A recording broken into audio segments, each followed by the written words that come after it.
It's important to take a step back and realize what's happening, which is that Google is a monopoly. I don't care what the regulatory reaction to that word is or what the legal department of Google thinks, but it is a monopoly. And I think that that's a fabulous thing. Great businesses are monopolies. They have pricing power. They have basically meaningful network effects. They control customers. They have massive gross margins. They have huge profitability that's repeatable and predictable. In all those dimensions, Google is a monopoly. Now you have to take a step back, though, and figure out what their problem is. Well, they struck gold, and they literally said the business strategy for the first 20 years of the company is to hire every able-bodied man and woman, anywhere they can find them, to run outside with a bucket while money falls from the sky. And then to run back inside as fast as possible so that somebody else can count it while they run back outside while the money falls from the sky. And that's the quality of that business. But the problem is that people, specifically in the equity markets and the public markets, need to figure out, as that 20-year window closes, what is the next act? It's like Kanye West can drop a great album, but he's just a one-hit wonder unless he keeps dropping successive albums. Apple is a great company in the first 20 years of the iPhone, but eventually they have to transition their business. Google, similarly, is now in a position where they know that the clock is running out on their second act, meaning investor patience will wane. And you can see it in how they've run the company. So the first thing they do is they reorganize themselves so that they can separate the core search business, which is effectively Google, from everything else, so that investors can just say, hey, okay, take a break, we're figuring this out. Then the second thing they do is they basically try to buy themselves enough time, which is, as you say, they turn up the heat slowly on the core search business to increase profitability while they take that money and throw millions of darts at a dartboard, hoping to find this next great second act. And so if you are a business who thrives inside this Google environment, the longer it takes for them to find a second act, the more you're fucked. End of story. And so what will happen is that their gross margins will continue to be stable, their EBITDA margins will continue to be stable, and ratably, tick for tick, every single person that feeds off of them will see their gross margin erode, will see their profitability erode, because they will make sure that they boil the frog slowly enough so that they can at least keep a lid on an investor revolt against them at the sake of people in the ecosystem. So that's the unvarnished truth of what's happening. All of that said, I love the company and I love the stock as an investor. If I was living in the ecosystem, your business strategy has to be fundamentally different. And what do I mean by that? If you are in the business of being a parasite on top of Google, your medium-term and long-term prospects are terrible. You're an impaired company. You don't know it. There's a handful of us that have this belief that innovation has stopped even many years before Facebook, Google, and Amazon. It's just that they make it easier to see in broad daylight. We've gone from a world where we used to have incredibly ambitious objectives that both reasonable and unreasonable people would consider valuable and then would support. The Apollo project is a good example. Manhattan Project is another example. And since then, we've been in actually like a 50-year sort of cycle of secular decay in terms of the technological vibrancy we've seen.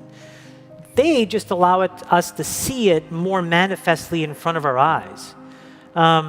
So we live in a world right now where, in the absence of something exogenous that stops those companies from essentially continuing their dominance, then the amount of innovation we see will continue to monotonically decay until people are even more frustrated and feel even more sort of left out than they. Look, again, like just macro speaking, how many of you in the audience have built a house in the last 10 years? Built a house. And if I asked you on average, I would say the average amount of time it took you to build a house was probably 2 to 3 years. And if it was more grandiose, it would be even more. It took us 18 months to build the Empire State Building. And now you can't build a single-family home in less than 2 or 3 years. It took us 3 or 4 years to build the Golden Gate Bridge. Now you try to put a throughway in between, two neighborhoods, it takes 5 years. So we, as a whole societal species, have had this tendency to introduce inefficiency as technical innovation has gone down. So what big companies do is they absorb that inefficiency and promulgate it into the world. Why is it that in the last 30 or 40 years, the biggest advent in semiconductors and chips really has been Intel?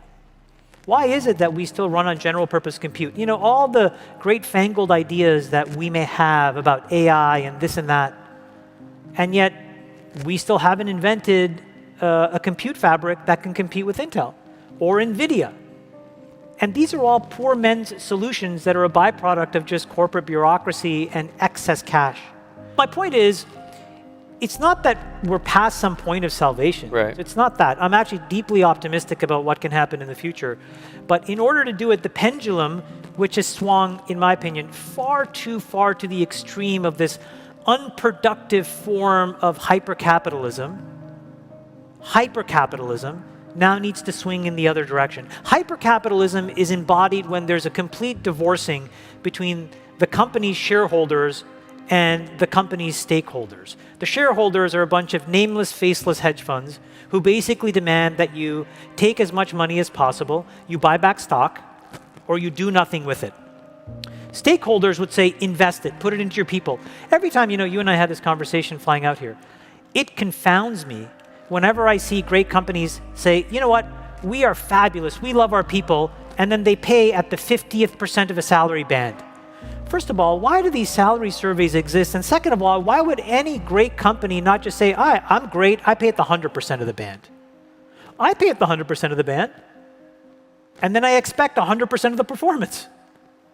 So we go through all of these machinations that instead just allow us to bloat and bloat and bloat and bloat. Yet, when the things that are required to be done, the capital doesn't exist because it's already been misallocated. So if you create a mechanism where capitalism can come back, where you can merge the shareholder and the stakeholder, where employees and individuals are more incentivized to be actually truly innovative and create, you start to right the ship. And what's going to happen is a bunch of turbulent manifestations of frustration, aka populism, that then eventually calm itself down and it'll factor itself into policy. This is why these big companies will get regulated. They will absolutely get broken up. This is not 1999 Microsoft DOJ. This is basically the turn of the century Gilded Age, or this is, it's that kind of schism that we are probably embarking on. I don't really have a personal view of what's better or worse, except I think change is generally good. And if you look at the last 40 to 50 years, anything that starts to reverse this trend is really productive for the world. I think that when you look at the really large, big tech ones, Facebook, Google, Amazon,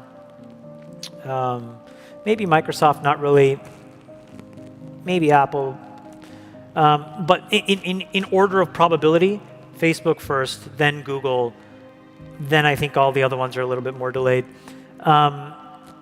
It's going to be those, and it's probably in the next, sort of like 5 to 10 year time frame. Facebook is the most obvious one just because they touch many politicians where they live, eat, breathe, and get paid. Google will be next just because I think that it winning has not proved to be successful. If you were able to capture your ecosystem's margin and then solve cancer, people would say, capture more margin. But if all you're doing is buying pistachios for your engineers and, just fucking around with all kinds of nonsense, it's not productive capitalism. So fuck the pistachios, stop it, and allow the 1,000 flowers to bloom, so to speak. It's better for the world that happens. I actually think that what they serve is really powerful in the following very basic, simple idea. Facebook is probably, it's better that you go on Facebook and fight there than fight in the streets.